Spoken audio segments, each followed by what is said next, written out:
Hello again, Jamaica, the diaspora, and the world at large. Hosea 4, verse 6 says, "My people are destroyed because of a lack of knowledge." With that, I greet you again. Our reference today is about Jamaica and the perils that continue to take place in our country. Enough cannot be said about the happenings in our homeland. It is troubling, to say the least, mind-boggling at best. It is a disaster.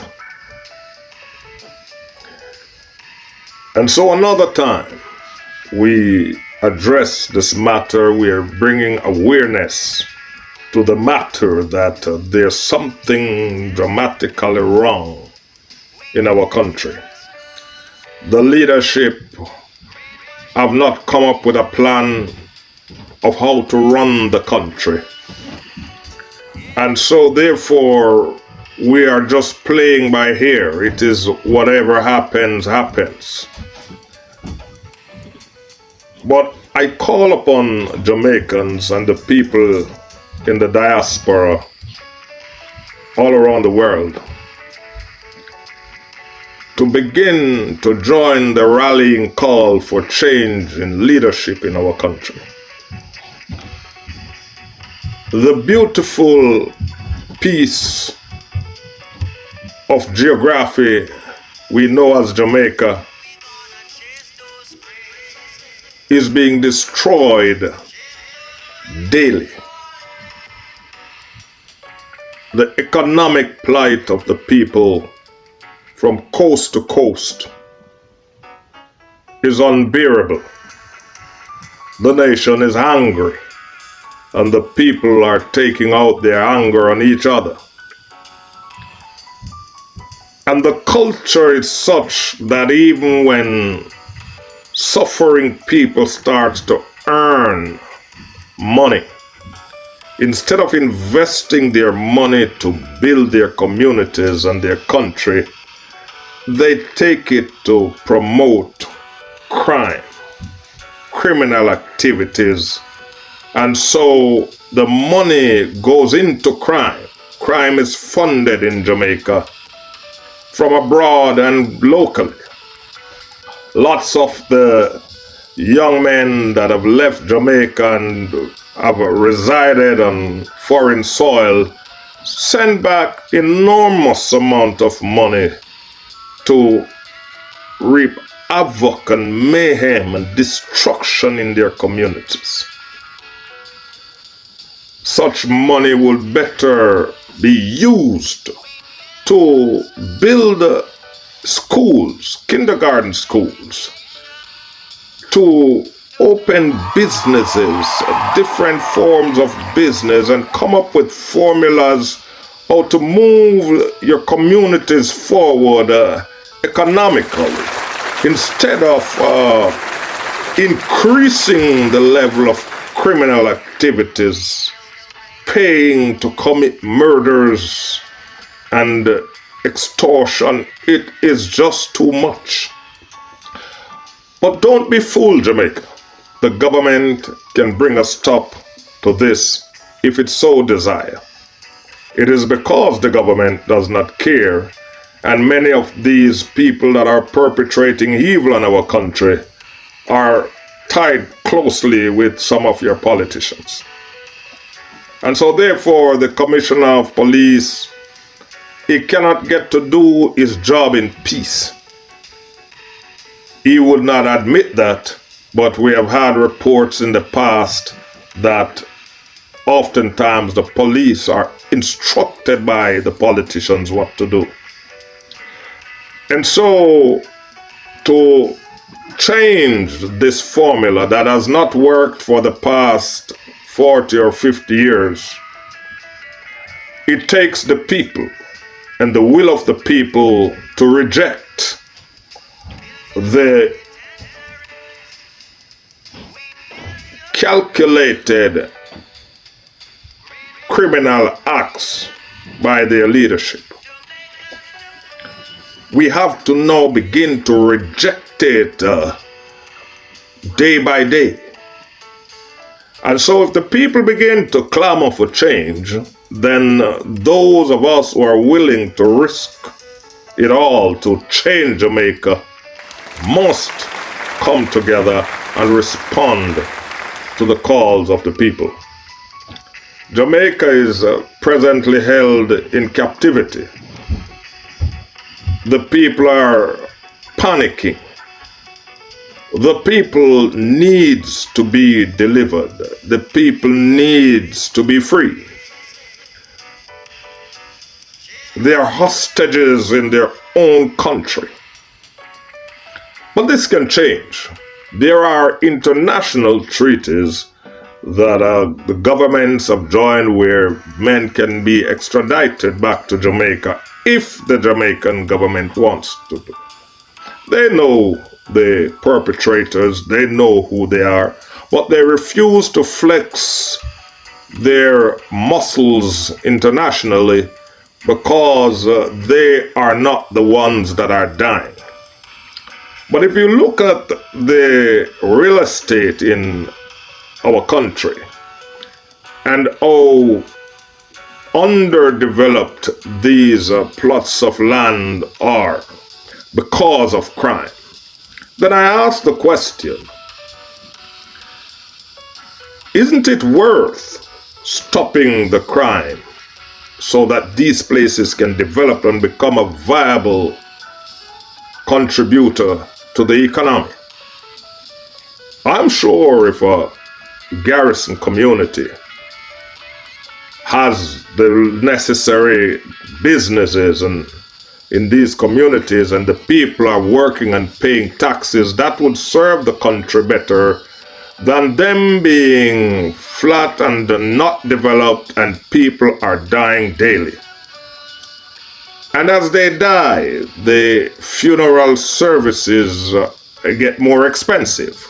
And so the poor people have to find hundreds of thousands of dollars to bury a dead when they cannot even find food to eat.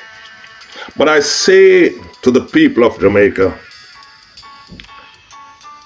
how long will you keep trying with the same set of leaders that have stood aside and watched you plundered, watched you murdered, and refuse to do anything about it?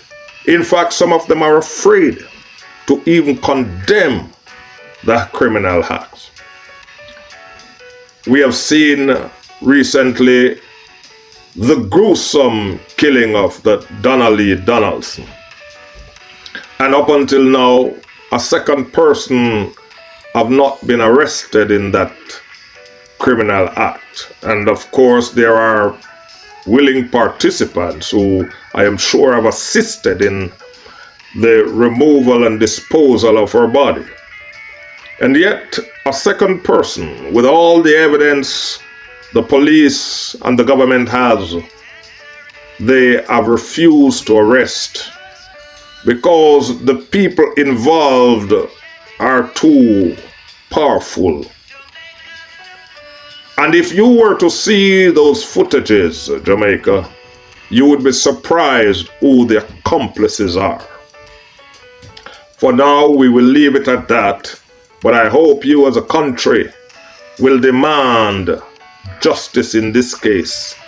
If, for no other case, the country must rally behind this particular one and use it as a launching pad to begin to demand justice for our dying men and women and children. The blood of the innocent are crying out to the living for justice. And so some of us must rise to the occasion and try to lead our country in a different direction. I have come up with a plan, the economic plans for Jamaica, where we will not depend on just loans to buy goods that are not profitable to the country.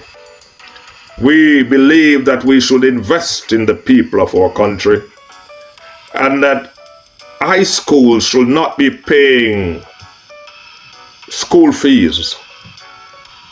Public high schools in any country does not pay school fees. They go to school for free. So on every high school in Jamaica, children have to pay school fees. I think the parents should save that money until they go on then to universities. And so these are areas that the government need to look into and say, listen, we have to educate our people.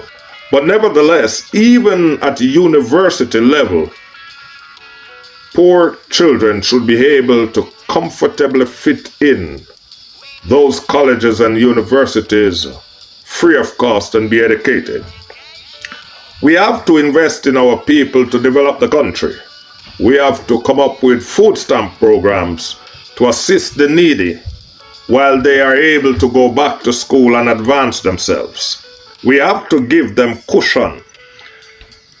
Many of us have been living in first world countries for many years, and we see how these countries are run efficiently and effectively. And such knowledge must be reverted back to Jamaica so that Jamaica can be developed and become a first world country. Even the criminals in Jamaica want a better Jamaica. I repeat, even the criminals in Jamaica want a better Jamaica. If you ask the man who steals a phone, he will tell you things are hard. He will tell you he wants a better Jamaica. If you ask the murderer, he will tell you he doesn't want to kill, but he is left with no choice. If you ask the thief, the common thief, pretty larcenous, he will give you some form of logic why he does what he does. And so therefore, even the people that are destroying the country wants a better country. So we can safely say even the politicians want a better Jamaica. But unfortunately, it cannot be better with this crop of politicians that you have. And so therefore, we have to now effect the changes that are needed for a better Jamaica. So if you ask for a better Jamaica, and people are willing to make it better, then it ought to be that you support those people that wants your country to be a better place to live in. And so today, we call upon Jamaica and the Jamaicans in the diaspora to support the Jamaica Patriotic Alliance. Support the great defender. We have a country to save. We, this generation, will have to save Jamaica for the next generation. But if this generation does not stand up and change things, there will not be a Jamaica for the next generation. And in closing this broadcast, I will say to the parents of Jamaica, look around on your children. Take a good look at them and ask yourself if you really love the children that you're looking at. And answer that honestly. Answer the question honestly. If you love them, be honest about it. If you don't love them, be honest about it. But I'm sure that 99.9% of you will say you love those children.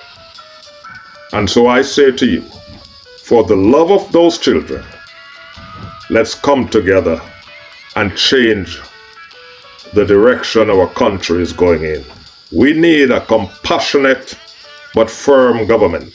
We need a government that will make sure you, the poor people, have a proper food assistance on a daily basis so you can go into the classrooms and be educated and skilled, become skilled to help in the building of your nation. We have a country to build. We have a country to rebuild. It cannot be done with this crop of politicians. We have to first put in proper representations and move our country forward. We need compassionate people, people who love Jamaica, and we see how they do it in the first world countries. These programs and services can be relayed to Jamaica. We are no worse or less than anyone else. Think about it, Jamaica. If you love your country, follow this movement. If you love your children, follow this movement. For the love of your children and yourself and your country, join the Jamaica Patriotic Alliance. Like, share, and subscribe. Back the great defender. Let us represent you so your country can become a first world country. We're tired of developing countries. We want to be a world leader. We want to be on the pedestal on top of the planet. We are an iconish people. Join the movement. Like, share, and subscribe. Until next time. Thank you.